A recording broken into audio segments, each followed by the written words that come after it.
देखिए, हमारे जीवन में अन्न का कितना बड़ा प्रभाव होता है। कहा जाता है ना कि जैसा अन्न वैसा मन। जब सूर्य के उत्तरायण होने पर भीष्म पितामह अपने शरीर का त्याग कर रहे थे, घटना उस समय की है। उस समय पांचों भाई पांडव, कुंती, द्रौपदी, स्वयं भगवान श्री कृष्ण और अनेकानेक साधु संत महात्मा भीष्म पितामह के अंतिम दर्शन के लिए आए हुए थे। भीष्म पितामह ने जब देखा कि महाराज युधिष्ठिर राजा बन चुके हैं, कौरवों की हार हो चुकी है, पांडवों की जीत हो गई और महाराज युधिष्ठिर राजा बन चुके हैं, भीष्म पितामह को बड़ी प्रसन्नता हुई। भीष्म पितामह ने युधिष्ठिर से कहा कि युधिष्ठिर, मुझे बड़ी प्रसन्नता हो रही है कि भारत का भविष्य एक धार्मिक राजा, एक न्याय प्रिय राजा के हाथ में है। पुत्र प्रजा को अपना पुत्र समझ करके, अपनी संतान समझ करके प्रजा का पालन करना। प्यारे युधिष्ठिर, कोई भी वृद्ध, बालक और स्त्री पर अत्याचार न कर पाए। कोई भी व्यक्ति बालक, वृद्ध और स्त्री पर किसी प्रकार का अत्याचार न करे, सदैव इस बात का ध्यान रखना। ज्यों ही भीष्म पितामह इस बात को बोले, त्यों ही समीप खड़ी हुई द्रौपदी हंस पड़ी। द्रौपदी को हंसता हुआ देख करके भीष्म पितामह ने द्रौपदी की ओर देखा और पूछा कि पुत्री, अभी जबकि मैं अपने शरीर को छोड़ने जा रहा हूं, शरीर को त्यागने जा रहा हूं, बड़ा गंभीर समय है ये, और इस गंभीर समय में गंभीर वार्ता हो रही है, और इस वार्ता को सुनकर के तुम हंस पड़ी। ये तो मेरा परिहास है, मेरा उपहास करना।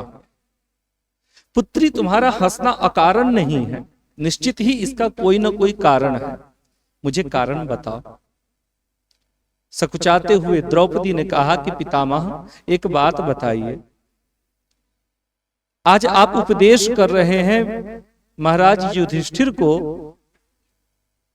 कि कोई व्यक्ति किसी बालक पर, किसी वृद्ध पर, किसी स्त्री पर अत्याचार न कर सके, इसका ध्यान रखना। पितामह, आपका ये सत उपदेश उस दिन कहां था जब भरी सभा में दुशासन मेरे चिर को खींच रहा था? तब आपका ये उपदेश कहां था? भीष्म पितामह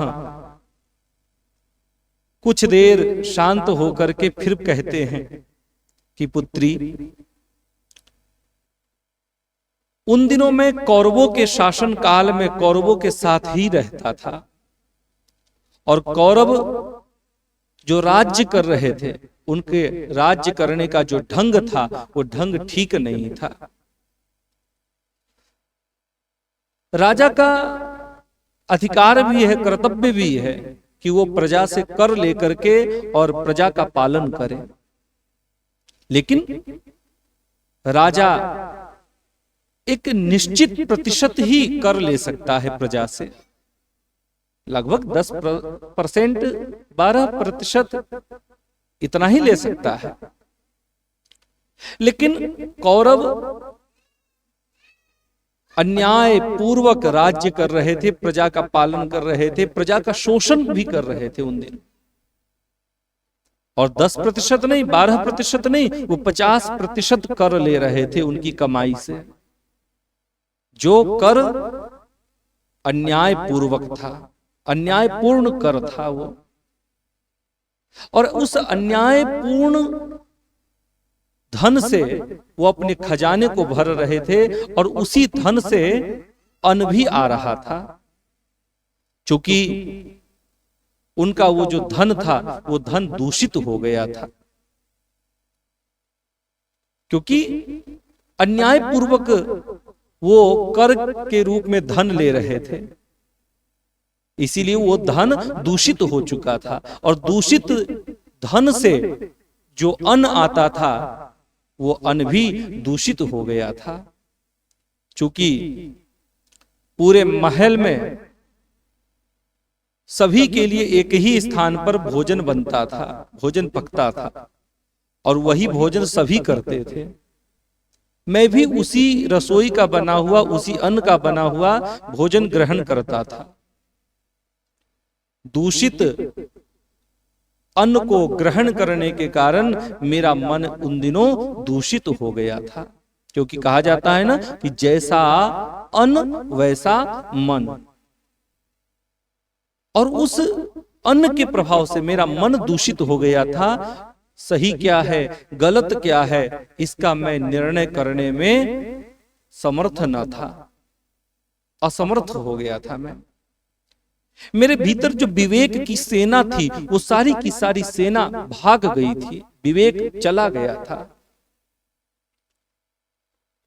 इसीलिए जब भरी सभा में तुम्हारा अपमान कर रहा था दुशासन, तुम्हारे चिर को खींच करके, तो मैं कुछ बोल ना पाया, क्योंकि विवेक की जो सेना थी वो भाग जो चुकी थी। सही गलत का निर्णय करने का सामर्थ्य ही नहीं रहा था मेरे भीतर। मेरे प्यारे, देखिए ये अन्न का प्रभाव है। हाँ, जब भीष्म पितामह जैसे भगवान के परम भक्त अन्न के प्रभाव से बच नहीं पाए, वंचित न रह पाए, तो हम आप कैसे बच पाएंगे। इसीलिए हम आप जो अन्न खाएं, याद रखिएगा हमारा अन्न पवित्र होना चाहिए, नहीं तो हम कहीं के नहीं रहेंगे। ये अन्न जिसे हम खा रहे हैं ना, यदि ये दूषित होगा तो ये अन्न हमें खा जाएगा। इसीलिए अन्न पवित्र होना चाहिए। पवित्र का अर्थ केवल इस बात का नहीं कि बढ़िया चावल को धो करके, दाल को बढ़िया धो करके बनाए, ये पवित्रता नहीं। पवित्रता का अर्थ यह है कि हम जिस अन्न से, जिस धन से अन्न ला रहे हैं, वो धन भी पवित्र होना चाहिए, यानी ईमानदारी का धन। ये कह करके भीष्म पितामह शांत हुए तो द्रौपदी ने फिर कहा, पितामह मान लिया कि उस दिन, उन दिनों आपका जो मन था दूषित हो गया था अन्न के प्रभाव के कारण, लेकिन आज ये आपका ज्ञान कैसे लौट आया, ये विवेक की सेना सहित विवेक कैसे लौट आया।